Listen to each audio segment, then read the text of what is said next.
Kita mulai dari yang mana nih, Bang Karni? Dari yang raja kecil. Dari raja kecil. Ada pertanyaannya, biasanya dia punya padanan. Ada raja kecil, ada raja besar. Siapa itu? Nah. Itu kan kita nggak bisa sebut namanya. Hah? Gampang. Bisa Pak Ruki sampaikan nanti. Oh, bisa disampaikan. Nah, itu. Kalau kita menafsir-nafsirkan misalnya, rumit. Saran saya untuk pidato-pidato berikutnya, Presiden sudah fokus aja. Bagaimana problem di birokrasinya, telan sendiri. Nggak perlu diumumkan keluar. Ketika dia umumkan, orang akan lihat.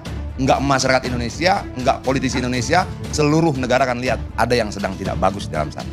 Ketika dia bilang ada raja kecil dalam birokrasi, dia sedang mempertontonkan, saya punya kelemahan loh di kabinet saya. Di birokrasi saya ada kelemahan. Ada orang yang melantarkan, ngapain?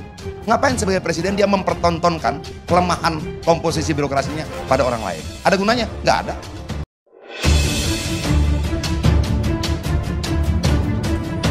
Assalamualaikum warahmatullahi wabarakatuh. Halo pemirsa, selamat datang kembali di channel ini. Bagaimana kabar pemirsa sekalian? Saya doakan semoga sehat selalu dan salam akal sehat. Pemirsa, beberapa waktu yang lalu Pak Prabowo berpidato dan menyinggung soal adanya raja kecil yang tidak setuju dengan salah satu programnya, yaitu efisiensi anggaran. Seorang politikus PDIP, Bung Adian Apitupulu, mengomentari tentang hal ini. Dan Bung Adian juga menyinggung salah satu pidato Pak Prabowo tentang adanya pihak-pihak yang mengadu domba dan ingin memisahkan dirinya dengan Pak Jokowi. Menurutnya hal semacam itu tidak baik disampaikan di depan publik. Mari kita simak bersama statement lengkap dari Bung Adian Apitupulu. Dan harap tonton sampai habis agar tidak gagal paham. Kita mulai dari yang mana nih, Bang Karni? Dari yang raja kecil. Dari raja kecil. Ada pertanyaannya, biasanya dia punya padanan. Ada raja kecil, ada raja besar. Nah, raja kecilnya siapa kita nggak tahu. Karena kita tidak tahu raja kecilnya siapa, kita tidak bisa mengidentifikasikan raja besarnya siapa. Tapi raja Jawanya kita tahu. Kira-kira seperti itu. Nah, kalau kita mulai dari situasi terkini ya, seperti yang disampaikan oleh Bang Nurdin sama Ray Rangkuti tadi, memang ini situasi yang membingungkan. Kenapa membingungkan? Karena apa yang dikatakan, apa yang menjadi keinginan, apa yang menjadi harapan Presiden itu dalam prakteknya sulit dijalankan. Apakah ini terjadi dari setiap kekuasaan-kekuasaan? Pasti terjadi. Kalau orang katakan begini, ketika lu menjadi bagian dari istana, maka lu punya akses yang sangat luas, lu punya kekuatan yang sangat besar, lu bisa mendapatkan finansial yang juga luar biasa. Kan itu yang kemudian membuat orang berebut menjadi bagian dari lingkaran istana, kira-kira seperti itu. Nah, konsekuensinya apa situasi itu? Konsekuensinya istana itu menjadi tempat yang sangat rumit. Di situ ada saling intrik, di situ ada saling berkompetisi. Ketika kompetisinya sehat, mereka akan berlomba dalam kerja. Ketika tidak sehat, mereka akan saling menjelekkan. Nah, kalau begitu, lalu siapa yang dimaksudkan dengan adu domba? Adu domba tidak mungkin diarahkan pada mereka yang di luar istana. Adu domba itu hanya mungkin dilakukan secara efektif oleh mereka yang berada di dalam lingkaran istana sendiri. Jadi menurut saya, pidato itu lebih pada kritik otokritik. Ada sesuatu di dalam istana. Apakah sesuatu itu kita nggak ngerti. Siapa yang bermain yang disampaikan oleh Pak Prabowo juga kita nggak ngerti. Tapi yang pasti itu tidak di luar. Kenapa? Karena nggak ada kepentingannya orang di luar istana untuk melakukan hal itu. Satu. Kedua, yang paling mungkin adalah untuk melakukan adu domba secara efektif, itu dia diterima oleh para pihak yang ingin diadu. Diterima oleh Jokowi, diterima oleh Prabowo.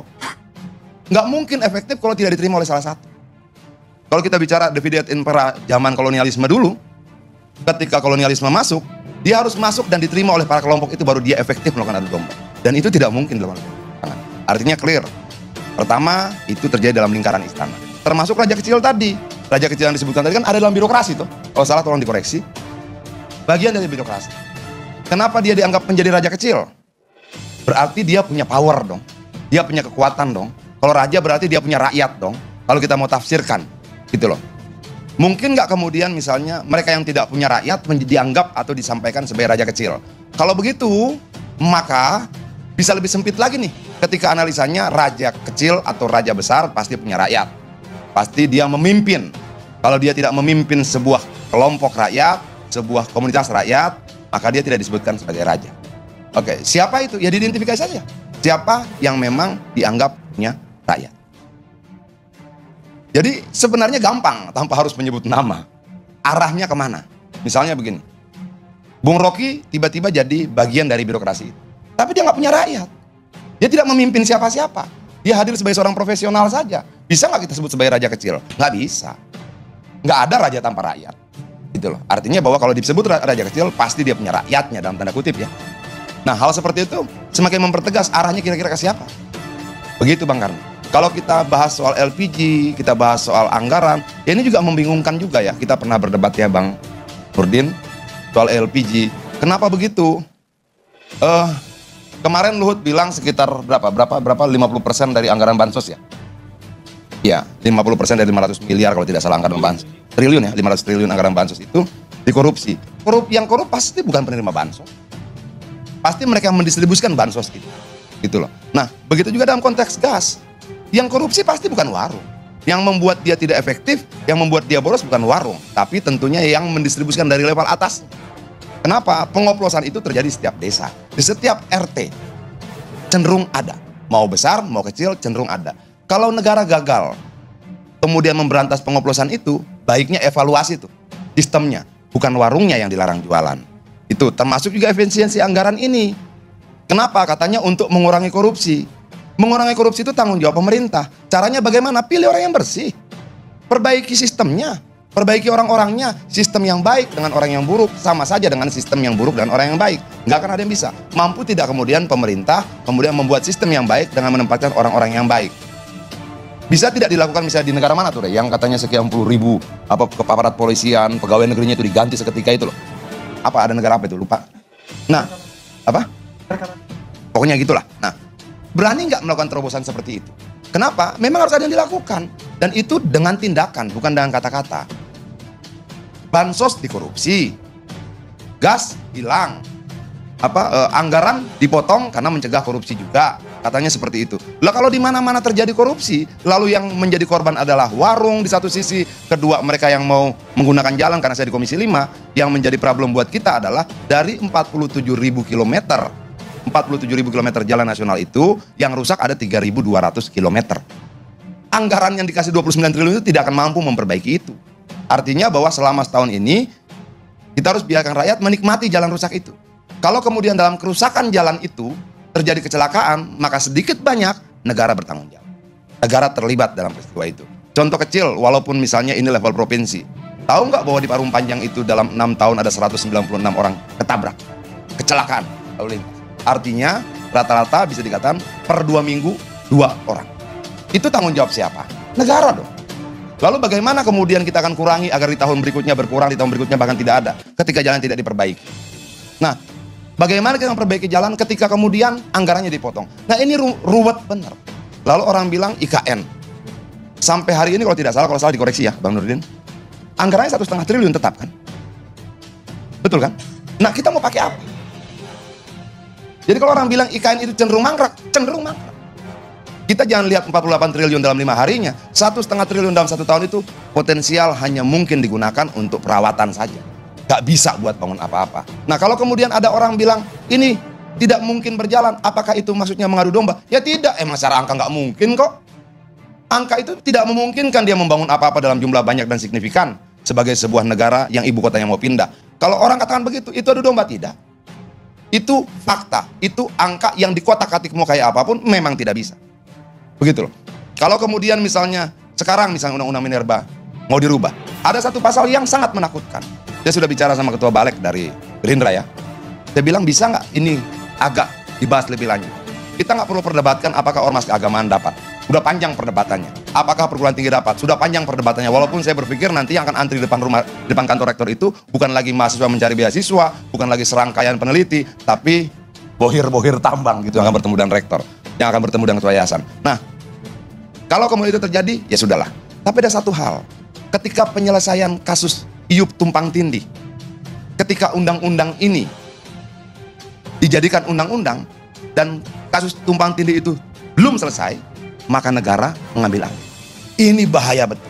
Apa yang berbahaya? Kita secara sadar merubah Indonesia dari Reichsstaat menjadi Mahstat, dari negara hukum menjadi negara kekuasaan. Negara hukum yang baik, mau dia berperkara sampai manapun, jangan ikut campur. Itu kewenangan mutlak lembaga pengadilan, gak boleh ikut campur.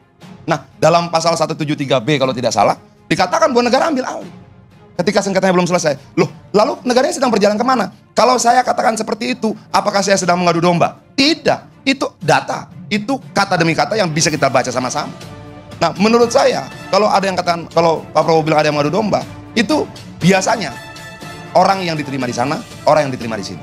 Dia bisa bilang A ke sana, tapi bilang B kemari. Dia bisa bilang C ke sana. Kalau PDI Perjuangan nggak mungkin. Nah, siapa itu? Itu kan kita nggak bisa sebut namanya. Hah? Gampang, bisa Pak Ruki sampaikan nanti. Oh, bisa disampaikan. Itu loh. Pasti disampaikan. Nah, yang seperti itu. Nah, kalau kita menafsir-nafsirkan misalnya, rumit. Saran saya untuk pidato-pidato berikutnya, Presiden sudah fokus aja. Bagaimana problem di birokrasinya, telan sendiri. Nggak perlu diumumkan keluar. Ketika dia umumkan, orang akan lihat. Nggak masyarakat Indonesia, nggak politisi Indonesia, seluruh negara akan lihat ada yang sedang tidak bagus di dalam sana. Ketika dia bilang ada raja kecil dalam birokrasi, dia sedang mempertontonkan, saya punya kelemahan loh di kabinet saya. Di birokrasi saya ada kelemahan. Ada orang yang malah nantang, ngapain? Ngapain sebagai presiden dia mempertontonkan kelemahan komposisi birokrasinya pada orang lain? Ada gunanya? Nggak ada. Ada yang mau ngadu domba saya dengan Jokowi. Istana semua bisa diadu satu dengan yang lain. Kenapa? Ada kompetisi di situ, ada rivalitas di situ. Angkanya nggak kecil loh, Rey. Angkanya ini bukan berebut duit di pasar, bukan berebut duit di terminal. Yang diperebutkan apa? Sumber daya alam yang sangat besar, hutan-hutan, kayu-kayu, kebun-kebun. Kompetisinya lebih mengerikan. Itu loh. Nah, apakah mungkin orang yang tidak terlibat dalam kompetisi istana itu akan disebut ngadu domba? Ya nggak mungkin. Yang mau ngadu domba pasti punya kepentingan. Kepentingan apa? Ya berebut sumber daya alam, berebut akses ekonomi, berebut anggaran, berebut APBN dan sebagainya. Kan begitu. Nah, kalau kemudian Prabowo tidak memperbaiki pidatonya, saya takutnya ketika dia pidato lagi, itu kita gelisah lagi. Rakyat gelisah lagi. Sementara menurut saya, oke, kita jujurlah. Ada utang jatuh tempo yang sangat besar. Ada beban ekonomi yang sangat besar. Ada kemudian APBN dan pajak yang terus berkurang. Udah, Presiden fokus di situ. Ketika kamu bicara tentang adu domba, kamu tidak sadar bahwa kamu ada dalam lingkaran puncak kekuasaan yang dikelilingi dan sekian banyak orang yang punya kepentingan. Ketika kamu berbicara ada raja kecil yang tidak patuh pada saya, kamu sedang mempertontonkan ada kerapuhan dalam lingkaranmu. Bagus buat sebuah pemerintahan? Nggak bagus. Nah, untuk teman-teman yang kemudian membuatkan materi pidatonya, jangan lakukan itu lagi. Sudah, fokus Presiden berbicara tentang angka-angka kemakmuran, hutang, bagaimana menjawab ini segala macam, itu saja. Gak usah yang lain-lain, biar rakyat punya harapan. Bagaimana kemudian rakyat mau berharap ketika Presiden bilang ada raja kecil di birokrasi saya? Bagaimana kemudian rakyat punya harapan ketika Presiden bilang ada yang mengadu domba saya? Gitu loh. Walaupun sebenarnya kalau kita bilang yang menjadi problem dari Jokowi ini apa? Dia tidak punya perwakilan satu orang pun di parlemen.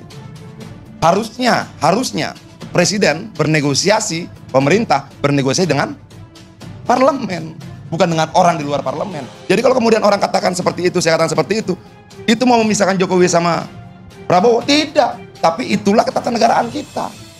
Itu loh. Bagaimanapun juga dalam soal anggaran, yang harus duduk itu banggarnya PDI Perjuangan, banggarnya Golkar, banggarnya PKB, ada banggarnya Jokowi? Nggak ada. Nggak ada. Wah, pernyataan Adian mau memisahkan Jokowi dan Prabowo? Enggak, ketatanegaraan kita begitu kok.